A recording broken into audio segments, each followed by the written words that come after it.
ہمارا سورج اپنے پورے جاؤ جلال کے ساتھ، ہم صدیوں سے اس کو اسٹڈی کر رہے ہیں، لیکن اب بھی بہت کچھ ہے جو ہم اس کے بارے میں نہیں جانتے۔ لیکن اب اس سے قریب ترین انکاؤنٹر ہونے جا رہا ہے کہ آخر ہمیں اس کے بارے میں کچھ تو پتہ چلے۔ 3, 2, 1.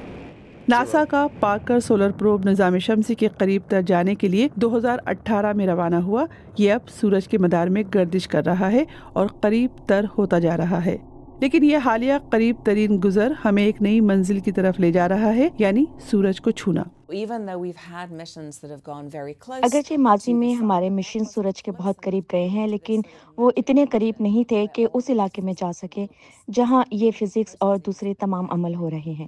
اس کو سمجھنے کا واحد طریقہ یہی ہے کہ ان کے درمیان سے گزرا جائے اور وہاں سے ڈیٹا لیا جائے جہاں یہ سب کچھ ہو رہا ہے۔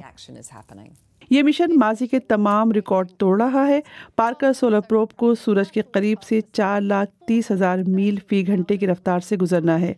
انسان کی بنائی ہوئی کسی شے نے کبھی اتنی سپیڈ حاصل نہیں کی ہے۔ ایسے سمجھیں کہ لندن سے نیو یارک 30 سیکنڈ میں پہنچا جا سکتا ہے۔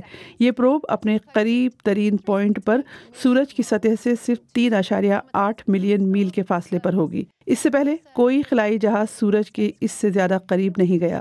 اس کو 1400 ڈگری سیلسیس کی جھلسا دینے والی تپش برداشت کرنا ہوگی جب وہ سورج کی بیرونی فضا کرونا سے گزرے گا، اور شاید یہ وہ معمہ بھی حل کر دے کہ کرونا کی فضا اتنی گرم کیوں ہے۔ کورونا بہت ہی گرم ہے اور ہمیں نہیں معلوم کہ ایسا کیوں ہے۔ سورج کی سطح تقریباً 6000 ڈگری سیلسیس تک گرم ہے، لیکن کورونا جو اس کی بیرونی فضا ہے، اس کی گرمائش لاکھوں ڈگری تک پہنچتی ہے۔ یہ سورج سے دور ہے، لیکن کیا وجہ ہے کہ یہ فضا اتنی زیادہ گرم ہے؟ یہ مشن شمسی ہواؤں کا بھی مطالعہ کر رہا ہے۔ یہ وہ مسلسل زراعتی بہاؤ ہے جو سورج کے کرونا سے پھوٹتا ہے۔ پروب نے سورج کی آوازیں بھی ریکارڈ کی ہیں، جن میں شمسی ہواؤں کی 3 مختلف اقسام شامل ہیں: ڈسپرسو چرپنگ ویوز، لینگمیور ویوز اور ڈاکٹر ہو کی سیٹی جیسی لہریں۔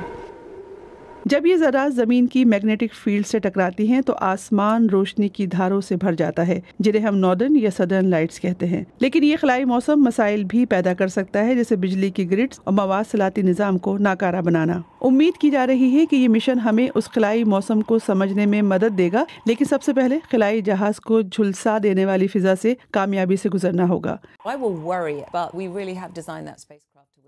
مجھے فکر ہوگی، لیکن ہم نے واقعی اس خلائی جہاز کو ان تمام سخت حالات کا سامنا کرنے کے لیے ڈیزائن کیا ہے۔ یہ ایک مضبوط چھوٹا سا خلائی جہاز ہے۔